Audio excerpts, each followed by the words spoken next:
आज की हमारी इस घटना की शुरुआत होती है उत्तर प्रदेश के मेरठ जिले से। मेरठ जिले में एक शिकारपुर नाम का गांव पड़ता है और इसी शिकारपुर गांव में रहने वाला देशराज देशराज के पास अपनी 28 एकड़ जमीन होती है। गांव का सबसे धनी और रईस व्यक्ति होता है। देशराज के पास पैसा होता है, पावर होती है। गांव के सभी गरीब लोग इसकी काफी इज्जत किया करते थे। गांव के लोग इसलिए इसकी इज्जत किया करते थे क्योंकि इसके पास पैसा और पावर दोनों होते हैं। लेकिन देशराज नाड़े का ढीला होता है, लंगोट का ढीला व्यक्ति होता है। वह गांव की भोली भाली महिलाओं को खेत में बुलाता था। खेत में बुलाने के बाद उनके साथ गलत काम करता था। कुछ पैसे देकर मामले को रफा दफा कर दिया करता था। बस यही देशराज का काम होता है। देशराज के बेटे सुशील की 4 साल पहले किसी कार दुर्घटना में मौत हो जाती है। देशराज के परिवार में सिर्फ इसकी एक बहू होती है जिसका नाम कल्पना होता है। कल्पना एक ऐसी महिला होती है जो हमेशा अपने घर के कामकाज में व्यस्त रहती थी। बहुत ही संस्कारी महिला होती है। देशराज की इस घर के अंदर एक पोती भी होती है जिसका नाम मनीषा होता है। मनीषा जो कि 12वीं कक्षा में अपनी पढ़ाई किया करती थी। मनीषा भी एक संस्कारी और मेहनती लड़की होती है। दिन रात वह किताबों को ही पढ़ा करती थी।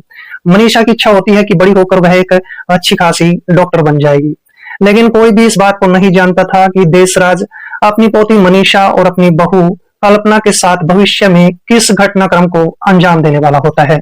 लेकिन इस घटनाक्रम को अंजाम देने से पहले वह एक बहुत बड़ा कांड करने वाला था। इस तरह से घर में अब तक तो बिल्कुल सब कुछ ठीक ठाक चल रहा होता है। दिन गुजरते जाते हैं और एक ऐसी तारीख आ जाती है जिसमें 10 अक्टूबर 2025 का दिन आ जाता है। सुबह के करीब 8 बजे के आसपास का वक्त होता है। मनीषा अपने स्कूल में जाने के लिए तैयार हो चुकी होती है। मनीषा अपने दादाजी के पास जाती है और दादा देशराज को कहने लगती है कि दादाजी, मुझे स्कूल की तरफ से 3 दिनों के लिए टूर पर जाना है। पिछले साल आपने मना कर दिया था जिसकी वजह से मैं टूर पर नहीं गई थी, लेकिन अब की बार मुझे टूर पर जरूर जाना है। देशराज अपनी पोती मनीषा को कहने लगता है कि तुम्हें किसी भी टूर वूर पर नहीं जाना है, तुम अपनी पढ़ाई करना शुरू कर दो। बस ये 2 बातें कहने के बाद देशराज अब अपने एक कमरे से उठता है और दूसरे कमरे की तरफ जाने लगता है। देशराज की नजर अपनी बहू कल्पना पर पड़ जाती है। कल्पना उस समय अपने कपड़े धो रही होती है, लेकिन देशराज इस कल्पना की खूबसूरती और सुंदरता को देखकर देशराज की नीयत इस पर खराब होने लग जाती है। देशराज सोचने लग जाता है कि अगर आज उसकी पोती मनीषा अपने स्कूल टूर पर चली जाती है तो घर में कल्पना बिल्कुल अकेली रह जाएगी और इसके बाद मैं कल्पना के अकेलेपन का फायदा उठा लूंगा। अब ये देशराज तुरंत अपनी पोती मनीषा को आवाज लगाता है और मनीषा को 3-4 हजार रुपए देता है और कहने लगता है कि मनीषा, तुम अपने टूर पर जा सकती हो। मनीषा भी बेहद खुश हो जाती है और इसके बाद मनीषा अपने घर से अपना सामान पैक करती है, अपने कपड़े उठाती है और कपड़े उठाने के बाद थैले में भरकर वह स्कूल की तरफ चली जाती है क्योंकि उसको 3 दिनों के लिए स्कूल की तरफ से टूर पर जाना होता है। करीब 1 घंटे का वक्त गुजर जाता है, लेकिन मनीषा नहीं जानती थी कि आज उसकी माँ कल्पना के साथ क्या होने वाला है। 1 घंटे का वक्त जैसे गुजर जाता है तो इसके बाद देशराज अब सोचने लगता है कि उसकी बहू घर में बिल्कुल अकेली है और आज रात मैंने उसका फायदा उठाना है। ये सारी बातें सोचने के बाद अब देशराज तुरंत अपने घर से निकल जाता है। उसी समय अपने एक दोस्त सूरजभान के पास फोन कॉल करता है।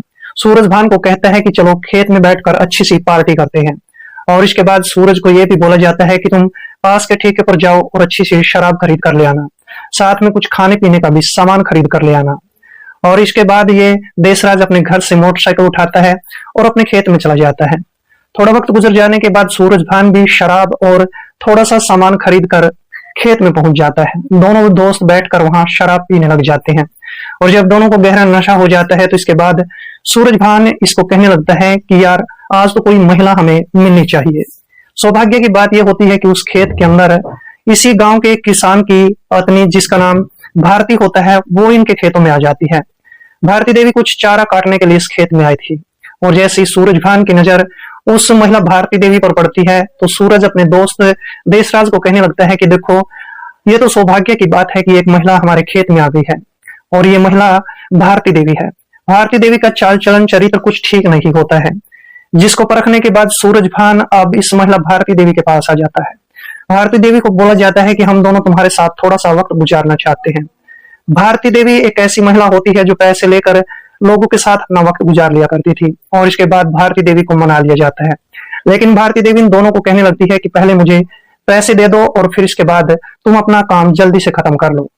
और इसके बाद देशराज अपनी जेब से 2-3 हजार रुपए निकालता है और इस महिला भारती देवी को दे देता है। फिर इसके बाद ये दोनों दोस्त इस महिला भारती देवी को लेकर खेत में बने कमरे के अंदर चले जाते हैं और फिर इस महिला की रजामंदी से इसके साथ दोनों गलत रिश्ते कायम करने लग जाते हैं। और ये गलत रिश्ते तब तक कायम किए जाते हैं जब तक दोनों का मन खुश नहीं हो जाता है। और जैसे ही सूरजभान और देशराज की सारी इच्छाएं, सारी मनोकामनाएं पूरी हो जाती हैं, तो इसके बाद दोनों दोस्त खुश होकर कुछ और पैसे इस भारती देवी को देते हैं और फिर इसके बाद भारती देवी इन पैसों को लेकर खुश होकर अपने गांव में आ जाती है। इसके बाद ये दोनों दोस्त बैठकर वहीं पर शराब पीने लग जाते हैं। शराब पीते पीते शाम का समय हो जाता है। अब देशराज के मन में ये बात आने लग जाती है कि आज उसकी पोती मनीषा भी घर पर नहीं है, उसकी बहू कल्पना देवी घर पर बिल्कुल अकेली है। आज रात उसका भी उसको फायदा उठाना है। और इस तरह से देशराज अपने दोस्त सूरजभान को कहने लगता है कि अब तो मुझे गांव में जाना पड़ेगा, मुझे गांव में कुछ जरूरी काम है। और इस तरह से अब देशराज और साथ में इसका दोस्त सूरजभान दोनों मोटरसाइकिल लेकर खेत से चल पड़ते हैं और गांव में पहुंच जाते हैं। गांव में आने के बाद सूरजभान अपने घर पर चला जाता है, देशराज भी अपने घर पर आ जाता है। घर के दरवाजे को खटखटाया जाता है और फिर कल्पना देवी घर का दरवाजा खोल देती है और इसके बाद देशराज घर के अंदर चला जाता है। अब देशराज सोचने लग जाता है कि मुझे कल्पना को कुछ थोड़ा सा लालच देना चाहिए। और उसी समय अब देशराज अपने कमरे के अंदर जाता है, तिजोरी का ताला खोलता है, उसमें से कुछ पैसे निकालता है और पैसे निकालने के बाद अपनी बहू कल्पना के पास जाता है। कल्पना को कहने लगता है कि कल्पना, तुम्हारे पास कोई भी नया गहना नहीं है, मैं तुम्हारे लिए एक सोने की अंगूठी खरीदने के लिए शहर में जा रहा हूँ। लेकिन कल्पना अपने ससुर को कहने लगती है कि पिताजी, मुझे किसी भी अंगूठी की जरूरत नहीं है, क्योंकि मेरे पति तो गुजर चुके हैं, वो ही मेरा गहना थे, वो ही मेरा सब कुछ थे। लेकिन यहाँ पर देशराज इसको लालच देना चाहता था। देशराज कहने लगता है कि कोई बात नहीं, मैं तुम्हारे लिए एक सोने की अंगूठी खरीद कर ले आता हूँ। अब यहाँ पर कल्पना देवी सोचने लगती है कि जब उसका पिताजी इसी बात को कह रहा है तो वो अपनी मर्जी से कुछ भी ला सकते हैं। अब इसके बाद देशराज शहर में जाता है। शहर में जाने के बाद सोने की एक नहीं बल्कि 2 अंगूठियां खरीदता है और ये दोनों अंगूठियां खरीदने के बाद वह रात के 8 बजे के आसपास अपने घर पर वापस आ जाता है। घर पर आने के बाद वो सोने की दोनों अंगूठियां कल्पना को दे देता है। कल्पना को कहने लगता है कि कल्पना, ये दोनों सोने की अंगूठियां तुम्हारे लिए मैं बड़े प्यार से खरीद कर लाया हूँ, तुम इन्हें पहन लेना। और ये बातें कहने के बाद अब देशराज साफ साफ शब्दों में इस महिला को कहने लगता है कि कल्पना, तुम मेरे साथ थोड़ा सा वक्त गुजारना शुरू कर दो। अब जैसे ही वक्त गुजारने की बात कल्पना को कही जाती है तो कल्पना चौंक जाती है, दंग रह जाती है। कल्पना सोचने लगती है कि उसका ससुर ये कैसी बातें कर रहा है। लेकिन अब कल्पना अपने इस ससुर देशराज को साफ साफ शब्दों में मना कर देती है। लेकिन देशराज सोचता रह जाता है। देशराज अब सोचने लगता है कि प्यार से तो ये नहीं मानती है और अब देशराज अपने घर का मुख्य दरवाजा बंद कर लेता है। इसके बाद वह अपनी इस बहू कल्पना के मुंह पर अपना हाथ रखता है। हाथ रखने के बाद इसको घसीट कर घर के कमरे के अंदर ले जाता है। कमरे के अंदर ले जाने के बाद इसके हाथ पैर चुन्नी के साथ बांधता है, मुंह पर कपड़ा भी बांध दिया जाता है। और ये सब करने के बाद देशराज इस महिला के साथ गलत काम करना शुरू कर देता है। देशराज की बुद्धि अचेत हो चुकी थी, उसका दिमाग बिल्कुल शून्य हो चुका होता है। देशराज एक पल भी यह नहीं सोचता है कि यह उसकी बेटी के समान है। देशराज इस गलत काम को अंजाम देता चला जाता है। दूसरी तरफ कल्पना इसको मना करती चली जाती है, लेकिन देशराज मानने को तैयार नहीं होता है। वह इस गलत काम को अंजाम देता चला जाता है और फिर जैसे ही उसकी सारी इच्छा, उसकी सारी मनोकामनाएं पूरी हो जाती है तो इस महिला को छोड़ देता है। अब देशराज अपनी बहू कल्पना देवी को धमकी देना शुरू कर देता है। कल्पना देवी को बोला जाता है कि अगर तुमने ये बात अपनी बेटी या गांव में किसी को भी बताने की कोशिश की तो मैं तुम दोनों को घर से बाहर निकाल दूंगा। और इस तरह से कल्पना देवी बेहद डर जाती है। अब इसके बाद जो देशराज होता है फिर से अपने घर के अंदर बैठकर शराब पीने लग जाता है। दूसरी तरफ कल्पना देवी को पूरी रात नींद नहीं आती है, पूरी रात गुजर जाती है। और जैसे ही अगला दिन होता है तो देशराज फिर से अपने घर से बाहर निकलता है और अपने खेतों में जाकर फिर से शराब पीना शुरू कर देता है। अपने 1-2 दोस्तों को खेत में बुलाता है, उनके साथ बैठकर पूरा दिन शराब पीता है। दूसरी तरफ कल्पना देवी हर समय इसी बात को सोचती रहती है कि उसका जो ससुर है वो तो एक तरह से दानव निकला, मैंने तो उसे भगवान की तरह माना था, लेकिन वो तो एक राक्षस निकला है। लेकिन ये महिला कल्पना देवी अपने ससुर का कुछ भी नहीं बिगाड़ सकती थी, क्योंकि इसमें महिला कल्पना देवी के माता पिता की भी मौत हो चुकी होती है, घर में इसका भाई भी नहीं होता है और इस तरह से कल्पना देवी अब इस घर में रहने के लिए मजबूर हो जाती है।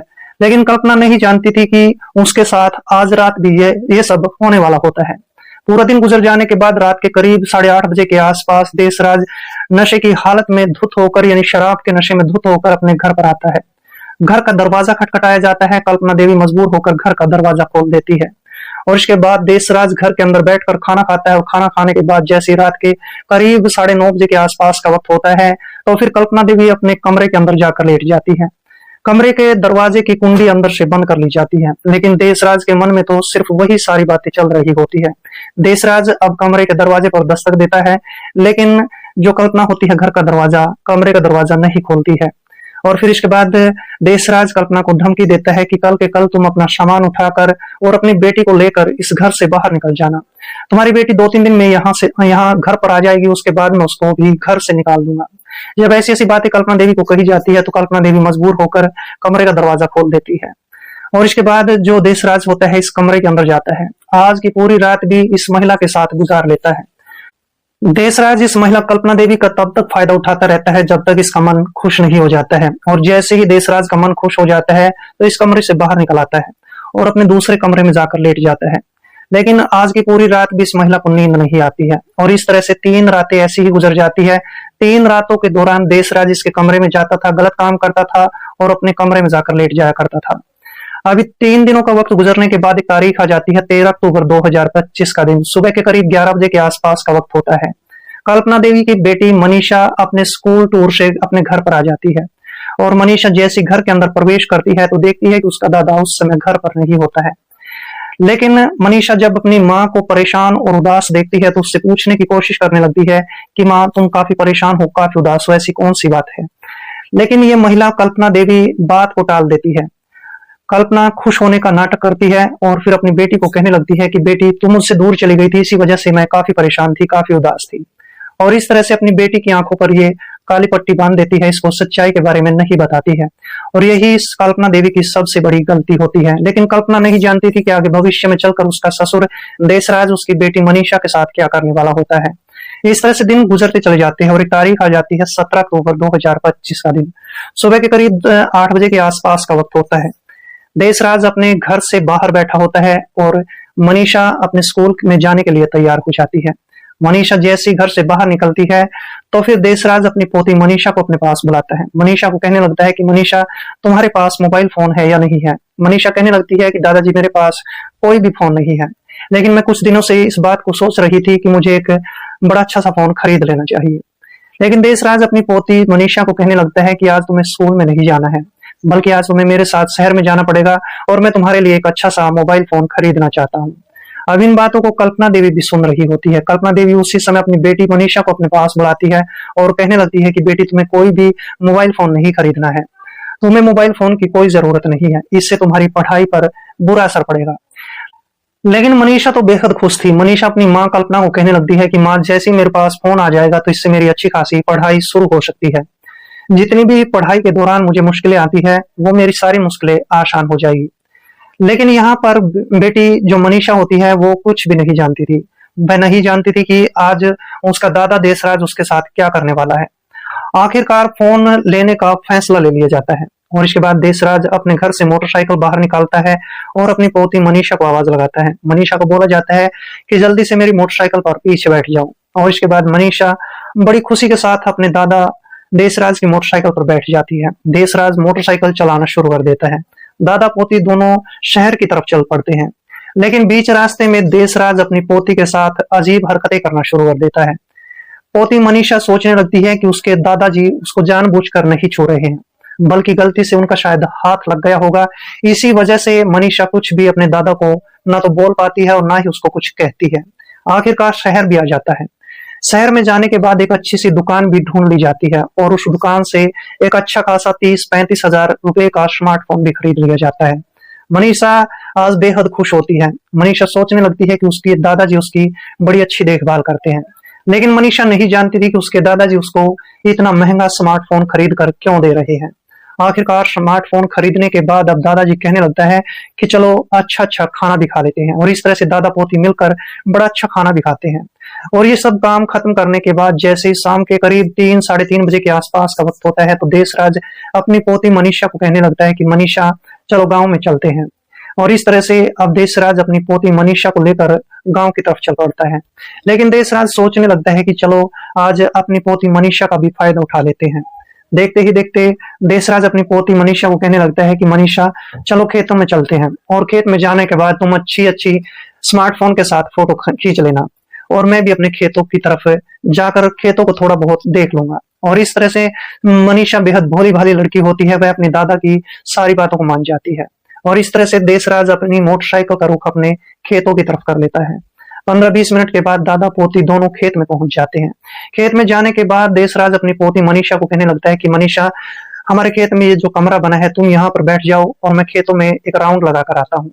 और इस तरह से मनीषा उस कमरे के अंदर जाकर अपना मोबाइल फोन देखना शुरू कर देती है। दूसरी तरफ देशराज मौका पाते ही उस जगह पर चला जाता है जहां पर उसने थोड़ी सी शराब बचा कर रखी हुई थी। देशराज वहां बैठकर उस शराब को पीता है और जब देशराज को नशा होने लगता है तो नशे की हालत में वह उस कमरे के पास आता है। कमरे के पास आने के बाद अपनी पोती को कहने लगता है कि तुमने कुछ फोटो वगैरह भी खींची है या नहीं खींची है। मनीषा कहने लगती है कि चलो दादाजी गांव में चलते हैं, लेकिन मनीषा को इसी बीच अपने दादा के मुंह से शराब की स्मेल आ जाती है। मनीषा अपने दादा देशराज को कहने लगती है कि दादाजी, आज तुमने दिन में ही शराब क्यों पी ली है। लेकिन देशराज का इरादा तो कुछ और होता है। देशराज इधर उधर देखना शुरू कर देता है। देशराज देखता है कि खेत के अंदर दूर दूर तक कोई भी नहीं होता है और इसके बाद देशराज तुरंत अपनी पोती मनीषा के मुंह पर हाथ रखता है, इसको कमरे के अंदर ले जाता है। आज भी इसका जमीर मर चुका होता है, इसकी बुद्धि अचेत हो जाती है, इसका दिमाग शून्य हो जाता है और करीब आधे घंटे तक यह उस कमरे में ही बंद रहता है। लड़की मना करती रहती है लेकिन देशराज इसकी एक भी बात को नहीं सुनता है और देशराज इस गलत काम को अंजाम दे चुका होता है। इसके बाद देशराज बची हुई शराब को बैठकर वहीं पर पीने लग जाता है और शराब के नशे में टल्ली होकर इसी कमरे के अंदर लेट जाता है। अब जो लड़की मनीषा होती है जैसे तैसे करके गांव में आ जाती है। गांव में आने के बाद अपने घर पर आती है और अपनी माँ कल्पना देवी के पास आकर जोर जोर से रोना शुरू कर देती है। माँ कल्पना जैसी अपनी बेटी को रोती हुई हालत में देखती है तो पूछने लगती है कि बेटी, ऐसी कौन सी बात है, क्या हुआ है तुम्हारे साथ जो तुम इतनी जोर जोर से रो रही हो। अब मनीषा अपनी माँ कल्पना को अपनी शुरू से आखिर तक की बीती हुई पूरी कहानी सुना देती है और कल्पना जैसी इस पूरी कहानी को सुनती है तो कल्पना के पैरों के नीचे से जमीन खिसक जाती है। इसके बाद कल्पना भी अपनी बेटी के सामने रोना शुरू कर देती है। रोते रोते अपनी बेटी मनीषा को कहने लगती है कि बेटी, जिस समय तुम टूर पर गई थी तो तेरे दादा ने मेरे साथ भी 3 रात तक यही गलत काम किया था। अब जैसे ही मनीषा अपनी माँ कल्पना देवी की इन बातों को सुनती है तो मनीषा बेहद गुस्से में पागल हो जाती है। मनीषा अपनी माँ कल्पना को कहने लगती है कि माँ, उस बूढ़े का तो हमें कुछ न कुछ प्रबंध जरूर करना पड़ेगा, उसने हम दोनों के साथ बहुत गलत काम किया है। अब कल्पना देवी और मनीषा दोनों अपने घर में हथियार ढूंढना शुरू कर देती है। घर के अंदर एक जंग लगी कुल्हाड़ी पड़ी होती है। मनीषा उस कुल्हाड़ी को उठा लेती है और इसके बाद जो मनीषा की माँ कल्पना होती है वह अपने रसोई के अंदर से एक धारदार चाकू उठा लेती है। माँ बेटी घर का मुख्य दरवाजा बंद करती है, खेतों की तरफ चल पड़ती है। बीच रास्ते में 2 किसान भी मनीषा को मिल जाते हैं। मनीषा को पूछने लगती हैं कि बेटी, आज तुम खेत में क्या काम करने जा रही हो। मनीषा उनको कहने लगती है कि हमारे खेत में कुछ ऐसे पेड़ खड़े हैं जिनको काटने में फायदा है। ये 2-4 बातें कहने के बाद मनीषा और कल्पना दोनों खेत में पहुंच जाती है। खेत में जाकर माँ बेटी देखती हैं कि देशराज वहां पर शराब के नशे में धुत चारपाई पर लेटा हुआ था, लेकिन मनीषा अपने इस दादा को पलक झपकने का मौका नहीं देती है। मनीषा अपने दादा की गर्दन पर कुल्हाड़ी से कई वार कर देती है, जिसके कारण इसके दादा देशराज की जो गर्दन होती है वो धड़ से बिल्कुल अलग हो जाती है। तब तक कल्पना भी अपना पूरा काम खत्म कर चुकी होती है। कल्पना इसकी चाकू में 10-12 बार चाकू घुसा देती है और इस तरह से जब देशराज की मौके पर मौत हो जाती है तो माँ बेटी यहीं पर नहीं रुकती है। दोनों माँ बेटी सोचने लगती है कि हमें पुलिस स्टेशन में जाकर अपने आप को सरेंडर कर देना चाहिए, आज नहीं तो कल हम जरूर पकड़े जाएंगे। और इस तरह से माँ बेटी दोनों अब पुलिस स्टेशन की तरफ चल पड़ती हैं।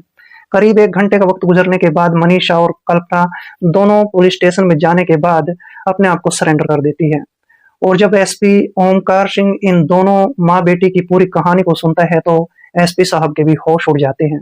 लेकिन दोनों ने जुर्म किया था, जुर्म की सजा दोनों को मिलनी थी।